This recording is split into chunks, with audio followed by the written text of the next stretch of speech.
Hello, welcome back. I'm Nadia, and for today's video, I rounded up 23 books from my shelf that I want to prioritize reading in 2023. Now, do I think I'm going to be able to get through all 23 of these books? Probably not. I'm going to get distracted by something shiny and new, but hopefully I won't buy anything physical, and I'll stick to ebooks because I don't have the space, and having 23 unread books is quite a lot for someone like me.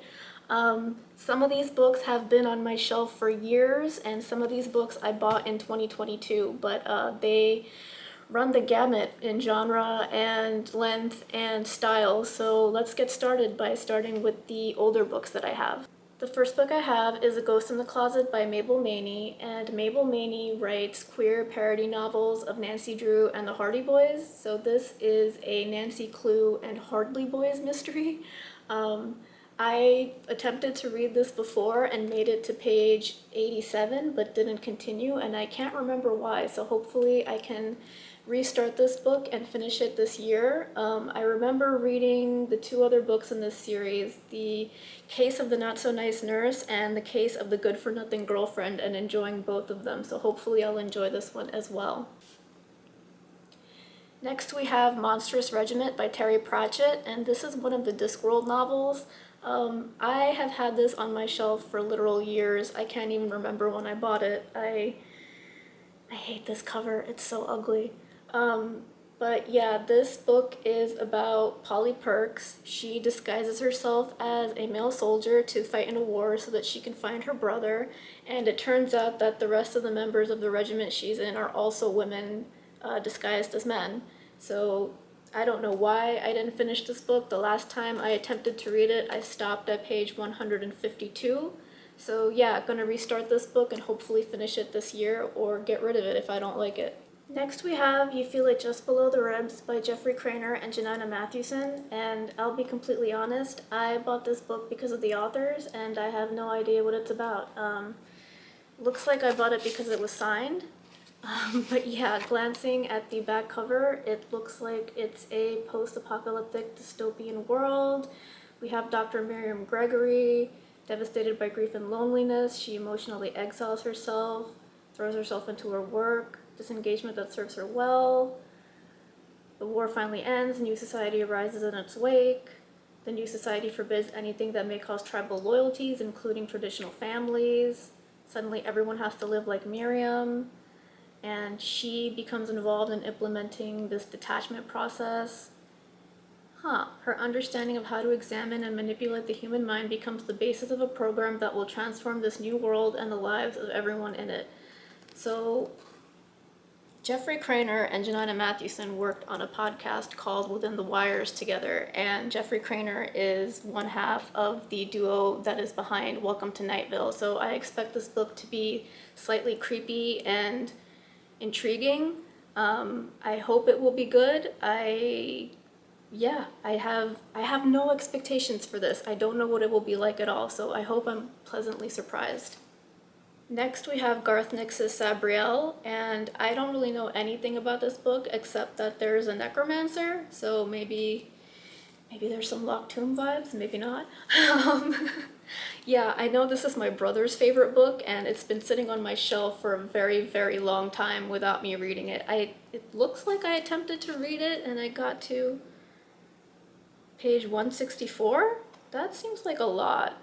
No, here's another dog ear. Page 7, that makes more sense. Yeah, I probably got to page 7 and stopped. But yeah, hopefully I'll be able to read this year and figure out if I like it. I believe it's the first in a series, so I hope I do like it. The next book I have is Girl Waits with Gun by Amy Stewart, and this book seems like it is a historical mystery. We've got our main character, Constance Cobb.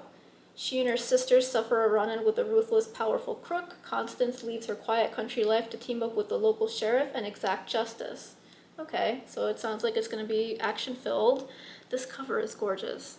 I think this is the most beautiful cover that I have in the entire stack of books that I'm looking at. Yeah, I hope this is good. It also looks like it's the first in a series. It's a Cobb sisters novel, so Yeah, hopefully this is good as well. I hope it lives up to the cover. Again, I have no expectations. I think I won this book in a Goodreads giveaway like 8 years ago, and it's just been sitting on my shelf ever since. So it'll be good to finally get around to it. Next, we have The Windup Girl by Paolo Bacigalupi, and this book has been sitting on my shelf for so long, I don't recall what it's about.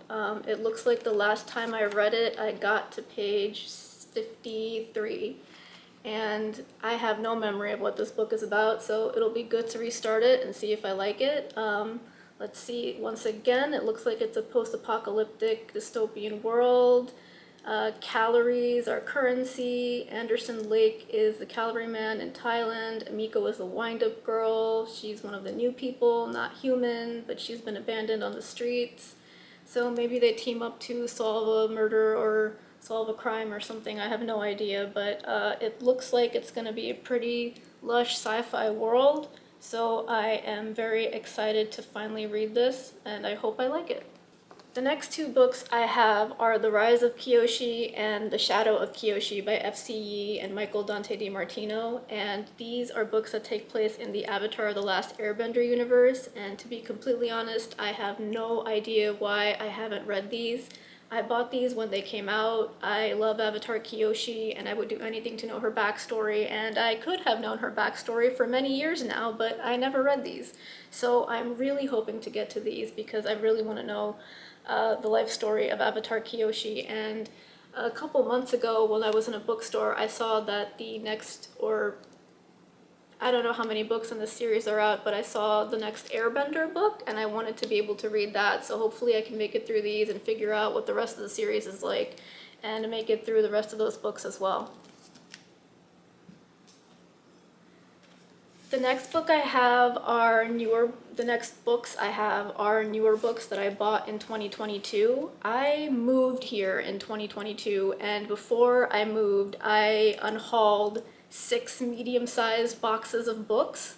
So I was looking to replace many of them with new novels, and I kind of went a bit overboard. So I'm hoping not to buy anything physical this year and sticking to this pile instead. So let's get through these as well.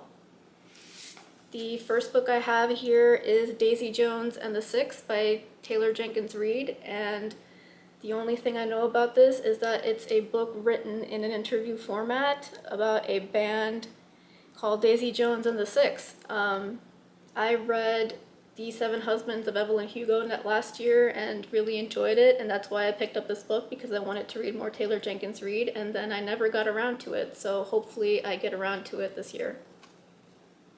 Parable of the Sower by Octavia Butler. I am actually kind of ashamed that I've never read any Octavia Butler, and I want to start with this because I never read this in high school. We didn't have it as part of our curriculum, but I am intrigued by what I've heard by it, that it's supposed to be a post-apocalyptic world that is so frighteningly similar to ours that it's actually kind of hard to read.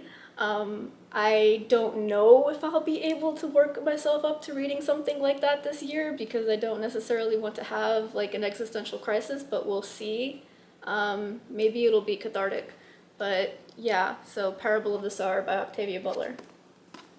Continuing on in the theme of existential crises, we have Everyone in This Room Will Someday Be Dead by Emily Austen, and this book, I read the first page, saw that there was a car accident, and immediately put it down because I actually have a driving phobia, and I was in a pretty bad car accident a couple years ago. So I put it down and didn't pick it up again, but I'm going to pick it up this year because I've heard it's very good. We have Gilda, who suffers from anxiety, I guess from the car accident that she gets into, and she ends up working in a church, even though she is a lesbian and she is an atheist. And apparently she's obsessed with death, and this blends warmth, deadpan humor, and pitch-perfect observations about the human condition. Everyone in This Room Will Someday Be Dead is a crackling exploration of what it takes to stay afloat in a world where your expiration and the expiration of those you love is the only certainty. Yeah, sounds like it'll give me an existential crisis, but It's on the list. Heartstopper, Volume 4. This probably needs no introduction, but I have been putting off reading this because I didn't want to have a huge gap between Volume 4 and Volume 5, and Volume 5 is supposed to come out this year, so I think I am finally okay enough to begin reading Volume 4, and I know I'm gonna love it. There's no doubt in my mind about that. I've loved every single volume of Heartstopper so far, so I'm looking forward to reading this. Sorrowland by River Solomon. This is part of a handful of books that I bought last year in one go. I believe I read a top 10 list of some sort, and they were all on there. So I don't really know what this book is about. Let's see. Vern, 7 months pregnant and desperate to escape the strict religious compound where she was raised, flees for the shelter of the woods. There, she gives birth to twins and plans to raise them far from the influence of the outside world. But even in the forest, Vern is a haunted woman. Forced to fight back against the community that refuses to let her go, she unleashes incredible brutality far beyond what a person should be capable of, her body racked by inexplicable and uncanny changes. To understand her metamorphosis and to protect her small family, Vern has to face the past and, more troublingly, the future outside the woods. Finding the truth will mean uncovering not only the secrets of the compound she fled, but also the violent history of America that produced it. River Solomon's Sorrowland is a genre-bending work of gothic fiction. Here, monsters aren't just individuals, but entire nations. This is a searing, seminal book that marks the arrival of a bold, unignorable voice in American fiction. So that sounds absolutely amazing. I will try to read this as soon as possible. Also, the cover is gorgeous. It's a very beautiful shade of blue, or shades of blue. Yeah, I'm very intrigued. That is a great description. One Last Stop by Casey McQuiston. I don't know why I haven't gotten around to reading this book yet. I read the preview chapter that was in Red, White, and Royal Blue, and I did like the preview chapter. I know this book has some magical realism, and magical realism isn't something that I really read. I think this will actually be the first book that I ever read in that genre, which should be interesting. This is the Illumicrate special edition that I got in a bundle with Red, White, and Royal Blue, and it's got the custom inside art, the custom cover art, and the exclusive sprayed edges. It's a really beautiful edition, and I am hoping to continue reading it this year, and I hope I like it, because so far I've liked Casey McQuiston, but I've heard mixed reviews on this book, so I'm interested to see how I feel about it. Next, I have Light from Uncommon Stars by Raika Aoki, and this book has been making its way around BookTube for a while. This is part of that group of books I bought that contained Sorrowland as well. It also contained, where is it? There's another book here, Cemetery Boys. I'll get to that soon. But yeah, I know that this book has to do with violins and selling your soul and aliens and donuts. I don't know how those things come together, but somehow they do within this book, and I'm excited to read this. I bought this because I heard it was somewhat like Becky Chambers' writing, and I love Becky Chambers' writing, and it looks like it's blurbed by TJ Klune on the cover, which is another note in its favor, so I am really excited to read this. Again, I've heard mixed reviews, but I want to know how I feel about it, so it's on the list. Ooh, it's also blurbed by John Scalzi. And because I mentioned it, we're going to move on to Cemetery Boys. This book is about a young trans man who wants to prove himself as a witch by getting rid of the ghost of his cousin, or banishing the ghost of his dead cousin. Instead, he summons the ghost of a local bad boy, and he gets close to this ghost, and as time goes on, he finds it hard to be able to banish this ghost. And I think this is going to be perfect for spooky season, or maybe earlier, but yep, it says right here, Yadriel has summoned a ghost, and now he can't get rid of him. I hope I pronounced that correctly. Yadriel has summoned a ghost, and now he can't get rid of him. Sounds interesting. It's a debut novel, and yeah, the cover is gorgeous as well, so I am excited to read this. Next up, we've got 3 books by Alice Oseman. We've got Radio Silence, I Was Born for This, and Solitaire, and I read Loveless last year and just went ahead and got the other books that Alice Oseman has written because I just wanted to read her backlog. I'm most interested in reading Solitaire because I know that this one has Tori Spring as its main character. Tori Spring is the sister of Charlie Spring. And I've heard that this book is quite dark. I believe there's an author's note at the beginning. Yes, this book contains references to suicide and suicide attempts, suicidal ideation, self-harm, depression, eating disorders, and obsessive-compulsive behaviors. Please read safely and responsibly, and for more detailed content warnings, visit her website. Yeah, so I am most interested in this, followed by Radio Silence. I think I Was Born for This has to do with a boy band? A pop rock trio of teenage boys, yeah, so a boy band, and I guess a fan of theirs. I'm most dubious about this one, but I'm excited for these 2. Next, I have The Galaxy and the Ground Within by Becky Chambers, and I haven't read this because once I read this, there won't be any more Wayfarers, and I'll be very sad. Yeah. So I am hyped to read more Becky Chambers, of course, because it's, her cozy sci-fi vibe is just unmistakable and wonderful to read. But yeah, once I read this, there won't be any more Wayfarers. But there is the new Monk and Robot duology that I do want to read, so I do want to get through this before I decide to read those. So yeah. I highly recommend the Wayfarers series, especially if you're looking for cozy sci-fi. Cozy sci-fi is not really something you see a lot of, and Becky Chambers is a master at it. Next, I have Nona the Ninth, which is the 3rd book in the Locked Tomb Quartet, and I haven't read this yet because I know it's going to require a lot of my attention to read. Harrow the Ninth, which was the book before this, required a lot of my attention. Tamsin Ware's writing is quite dense, and that story was a little all over the place, not in a bad way, in a good way, but it required a lot of close reading to understand what was going on, and I'm worried that this will be the same, but each book so far in the quartet has had its own voice. Gideon the Ninth was the most accessible. Harrow the Ninth was so far to me the least accessible. So I don't know what Nona's voice is going to be like, but I am excited to find out, and I really want to know what happens next because at the end of Harrow that ending was something. A lot happened in those last few pages. They've got some explaining to do. I need to know why all of that happened and what the results of all of that was.